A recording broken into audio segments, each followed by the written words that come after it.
வேளச்சேரி பரங்கிமலை இடையே பறக்கும் ரயில் நீட்டிப்பு தடத்தில் ரயில் சேவை தொடங்கியிருக்கிறது. அது தொடர்பான அண்மைச் செய்தியை பார்த்து வருகிறோம். பல ஆண்டுகளுக்கு பின் பணிகள் நிறைவடைந்து ரயில்கள் இயக்கப்பட்டதால் மக்கள் மகிழ்ச்சி அடைந்திருக்கிறார்கள். விவரங்களோடு இணைகிறார் நம்முடைய செய்தியாளர் ரேவதி. இதன் பின்னணி என்ன முழு விவரங்கள்? வணக்கம்.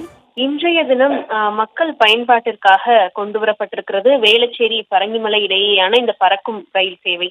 குறிப்பாக சென்னை கடற்கரை பரங்கிமலை இடையேயான 43 ரயில் சேவையும், சென்னை கடற்கரை வேளச்சேரி இடையேயான 2 ரயில் சேவையும், வேளச்சேரி பரங்கிமலை இடையே 3 ரயில் சேவையும் என இரு மார்க்கத்திலும் இன்று முதல் இயக்கப்பட்டிருப்பதாக தெரிவிக்கப்பட்டிருக்கிறது.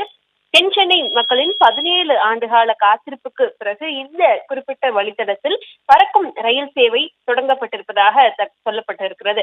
குறிப்பாக இந்த ரயில் சேவையை பொறுத்தவரை வேளச்சேரியிலிருந்து காலை 5:25 மணிக்கு தொடங்கி பரங்கிமலைக்கு 5:45 மணிக்கு வந்தடையும் என தெரிவிக்கப்பட்டிருக்கிறது. அதே